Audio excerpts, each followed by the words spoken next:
انا عندي اعتقاد مؤمن بيه، هو ان السينما لو اترفع عنها رقابه السلطه بتبقى دائما مرآة للمجتمع، وفي معظم الاوقات بتنقل صوره واضحه للظروف والتحولات اللي بيمر بيها اي مجتمع. وبناء عليه ففي مره من المرات وانا قاعد لوحدي جات لي فكره مجنونه، هو ليه ما اعملش تقييم للفترات والتحولات السياسيه اللي مر بيها المجتمع المصري بس من خلال الافلام اللي اتعملت في الفترات دي او اللي اتعملت عنها. وقررت اني ابدا بفتره من اكثر الفترات سخونه واكثرهم اثاره للجدل، وهي فتره حكم الرئيس الراحل جمال عبد الناصر. ومن خلال الافلام والسينما هنحدد اذا كان الرئيس الراحل هو شخصيه قويه وعظيمه صاحبه مشروع كبير زي ما بيقول مؤيديه ومحبيه، ولا هو ضيع مصر وشخصيه فاشله وصاحبه تاثير سيء وسلبي على المجتمع المصري زي ما بيقول معارضيه. وعلشان نقدر نقيم بشكل صحيح فاحنا هناخد الافلام في الفتره من بعد حركه الضباط الاحرار في 52 ولحد الافلام اللي اتعملت في فتره الثمانينات واللي اتكلمت برضو عن فتره حكم جمال عبد الناصر. وهنقسم الفتره الكبيره دي لثلاث اجزاء، وهي الفتره من يوليو 52 لحد هزيمه 67، والفتره من بعد 67 لحد وفاه الرئيس الراحل جمال عبد الناصر سنه 70، والفتره الاخيره الافلام اللي اتعملت ما بعد سنه 70 ولحد منتصف الثمانينات تقريبا. وهنشرح الافلام اللي اتعملت في الفترات دي وتوجهاتها واللي هتبين ملامح كل فتره واللي هتخلينا بعد كده نقدر نحكم بشكل عادل على الحقبه دي من تاريخ مصر. ولو تتبعنا افلام في فتره ما بين سنه 52 ولحد سنه 67 هنلاقي انها مقسومه لجزئين. جزء اول بيتكلم على فتره الحكم الملكي واللي بيحملها كل الخطايا وبيشوه صورتها وفي نفس الوقت بيجمل صوره حركه 52، وجزء تاني بتنقل فيه السينما المصريه صوره كربونيه لتوجهات السلطه الحاكمه في الوقت ده من وجهه نظر الرئيس الراحل جمال عبد الناصر، مع الابتعاد التام عن الاهتمام بالقضايا المجتمعيه اللي بتلمس المواطن بشكل مباشر. فعلى سبيل المثال وليس الحصر هنلاقي ان بعد يوليو 52 باربع شهور بالظبط، وتحديدا في 1 ديسمبر 52 تم انتاج فيلم بيغازل الثوره بشكل مباشر، وهو فيلم يسقط الاستعمار. الفيلم من انتاج وتاليف واخراج حسين صدقي ومن بطوله حسين صدقي برضه، وبيتكلم عن شاب بيقاوم الاستعمار الانجليزي لمصر. طب هتقول لي ايه علاقه الفيلم ده بمغازله الثوره؟ هقول لك النوعيه دي من الافلام ما كانتش بتتعمل قبل 52، وهقول لك برضه ان قضيه مقاومه الاستعمار كانت الواجهه الدعائيه للضباط الاحرار، وده بالطبع لان في نبل القضيه في الاساس. المهم ان فيلم يسقط الاستعمار كان البدايه اللي شجعت الكثير من صناع السينما لمغازله الثوره بشكل واضح، لدرجه انك هتلاقي ان في افلام ملهاش اي علاقه بالثوره وتم تغيير نهايتها لتواكب التغيرات الجديده، زي فيلم الحموات الفاتنات واللي تم اضافه اغنيه ليه في اخر الفيلم فيها شعار الثوره وهو الاتحاد والنظام والعمل. السينما الفتره دي انتقلت بسرعه من المغازله الغير مباشره للثوره لمغازله الثوره بشكل واضح، وده من خلال افلام الله معنا سنه 55 ورد قلبي سنه 57، والفيلمين مطلعين صوره الضباط الاحرار على انهم الابطال اللي قاموا بتحرير مصر من الخونه والمتآمرين. كفهمش قتل طه عبد العال والبوليس ما بيمسكش المجرمين، المجرم هو الملك نقتله. مش كفايه، الشعب لازم يحكم نفسه، المساله مش قتل الملك. لا بنشتغل تلامذة عشان نبقى ضباط في بوليس وجيش مصر. هي مصر فيها جيش ولا بوليس؟ فيها، بس يمكن انت مش دريان، ومسير الايام تخليك تعرف قيمتهم. بعد كده لما تم طرح قانون الاصلاح الزراعي سنه 52 واللي كان معني بتحديد الملكيه للاراضي الزراعيه، هنلاقي ان كان في افلام بتدعم القانون ده بشكل صريح وفج، زي فيلم الارض الطيبه من اخراج محمود ذو الفقار وفيلميه ضحايا الاقطاع وارضنا الخضراء، وافلام تانية اتكلمت عن حرب فلسطين وقصه الاسلحه الفاسده واللي كانت واجهه من الواجهات الاعلاميه للضباط الاحرار واحد الاسباب اللي برروا بيها قيامهم بخلع الملك. والافلام دي زي فيلم الله معنا وفيلم ارض الابطال وافلام رد قلبي وطريق الابطال وارض السلام.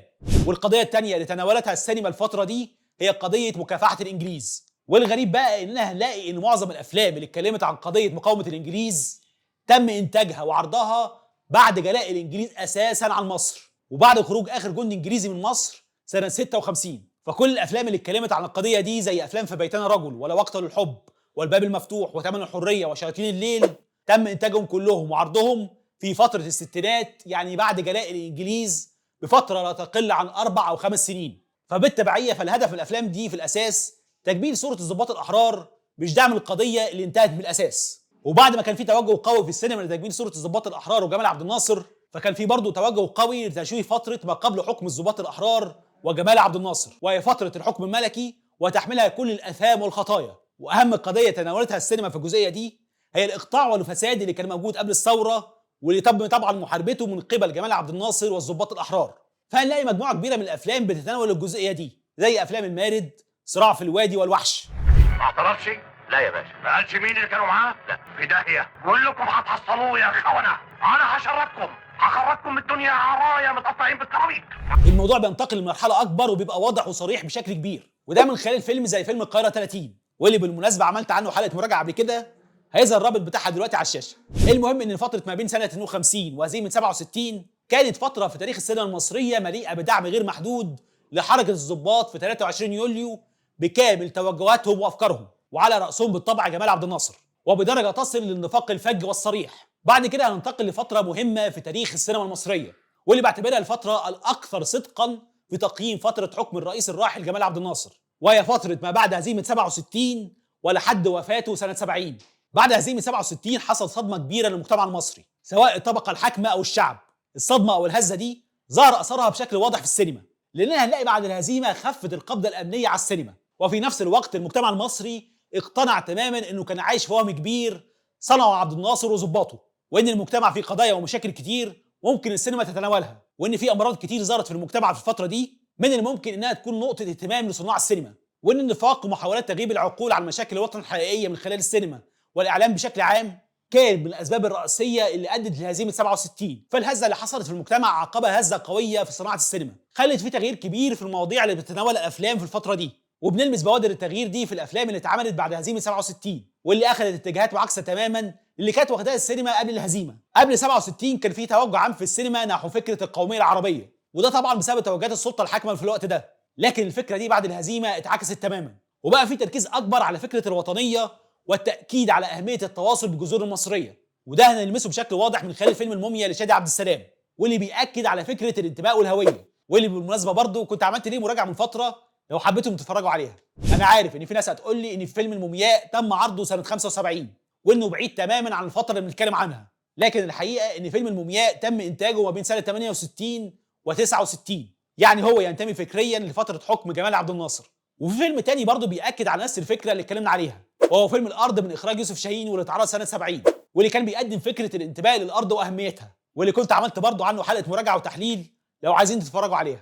هزيمه 67 والهزه اللي عملتها في المجتمع مع انفراج القبضه الامنيه عن السينما خلت صناع السينما يتجرؤوا اكتر ويقدموا اعمال بتناقش مفهوم حريه المواطن، واللي كان غالبا مفتقد في فتره حكم جمال عبد الناصر. فهنلاقي فيلم صادم للمجتمع في الوقت ده زي فيلم شيء من الخوف واللي اتعمل سنه 69، والفيلم بيتكلم بشكل صريح وواضح بان الخوف هو اللي بيصنع الدكتاتور، وان مع زوال الخوف بيحصل المواطن على حريته.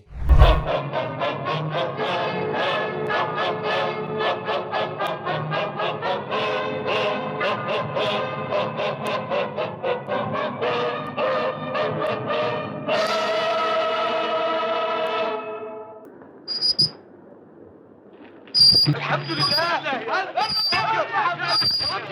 وعندنا نموذج تاني بيأكد على فكرة أهمية الحرية بالنسبة للمواطن زي فيلم يوميات نائب في الأرياف واللي اتعمل سنة 69 برضه، وبيطرح فكرة إن الديمقراطية هي طريق من أهم الطرق للوصول لحرية المواطن. طبعا الأفلام دي قبل كده كان مجرد التفكير فيها يعتبر جريمة وخيانة عظمى لحركة الضباط في 23 يوليو. المهم إن بعد كده صناع السينما اكتسبوا جرأة أكبر وقاموا بنقد فساد السلطة الحاكمة بشكل مباشر وواضح ومن غير أي مواربة أو أي محاولات لإخفاء النقد للسلطة في قصص حصلت في الماضي زي الأفلام اللي اتكلمنا عليها قبل كده. فاحنا بننتقل من مرحلة النقد الغير مباشر لمرحلة النقد المباشر، وده هيتم من خلال أفلام زي فيلم القضية 68، وهو فيلم من إخراج صلاح أبو سيف وتم إنتاجه سنة 68، واللي بيتكلم عن شخصية منجد رئيس الاتحاد الاشتراكي. واللي ما يعرفش الاتحاد الاشتراكي فهو الحزب السياسي الأوحد في فترة حكم الرئيس الراحل جمال عبد الناصر.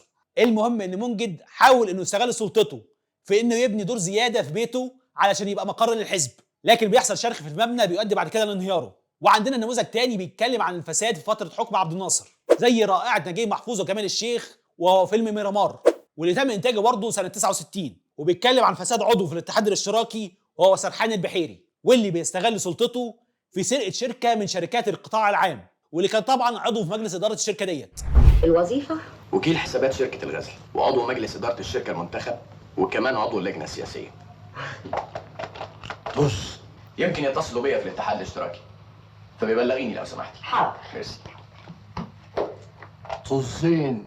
بعد كده بنتقل صناع السينما لعرض مشكلة تانية واجهت المجتمع المصري في فترة حكم جمال عبد الناصر، وهي أزمة الثقافة وانخفاض دورها في المجتمع، والتحول اللي حصل في شخصيه المثقف المصري بشكل خاص، زي افلام الرجل الذي فقد ظله، وهو فيلم من اخراج كمال الشيخ وتم انتاجه سنه 68، وفيلم الاختيار واللي تم عرضه في 71 لكن تم تصويره وانتاجه قبل وفاه جمال عبد الناصر في سنه 70. الفيلم بيتكلم بشكل صريح وواضح عن الهزه اللي حصلت للمثقف المصري نتيجه لتهميش دوره في المجتمع، واللي ادت بالتبعيه لوجود ازدواجيه كبيره في المعايير عند المثقفين في الفتره دي، وننتقل بعد كده لفتره ما بعد سنه 70 ورحيل جمال عبد الناصر، واللي هنلاقي فيها افلام كتير جدا بتتكلم عن الفساد والظلم اللي كانوا موجودين في فتره حكم عبد الناصر. لكن انا بالنسبه لي بعتبر ان اصدق فيلمين اتكلموا عن الفتره ديت هي افلام الكرنك وثرثره فوق النيل، وده لان فيلم الكرنك بالرغم من انتاجه سنه 75 لكنه ماخوذ عن روايه نجيب محفوظ كتبها سنه 70، وكذلك فيلم ثرثره فوق النيل واللي تم انتاجه سنه 71 لكنه ماخوذ برضه عن روايه نجيب محفوظ تم كتابتها بعد هزيمه 67. الفيلمين بيتكلموا عن الفساد والظلم وغياب الوعي في فتره حكم عبد الناصر. اللي يردموه يرجعوا تاني يفحتوه، واللي يسفلتوه يرجعوا تاني يهدوه، مرة عشان الكهرباء ومرة مواسير المية ومرة سلك التليفون ومرة المجاري. يا مجاري في الدنيا يا مجاري. اندهلي فرج، انا هعلمك ازاي تكلمي خالد صفوان.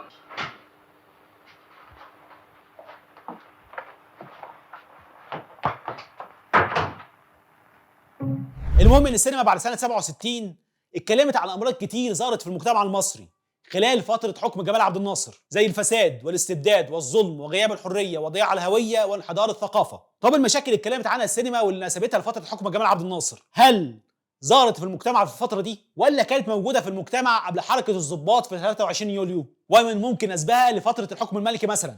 السينما برضو هي اللي هتفصل في النقطه دي. السينما منذ نشاتها في مصر ولحد قيام حركه الضباط في 23 يوليو كانت المواضيع فيها بتركز على جزئين. الجزء الاول بيتكلم عن قضايا تخص المجتمع المصري في الوقت ده، زي قضيه بطاله المتعلمين واللي تم طرحها من خلال فيلم العزيمه، ومناقشه قضايا العمال وحقوقهم من خلال فيلم العامل، ومشكله الصراع والتخبط ما بين الاحزاب السياسيه في الوقت ده واللي تم طرحها من خلال فيلم من فتى قديمه، وقضيه العدل في تطبيق القانون واللي تم عرضها من خلال فيلم النائب العام.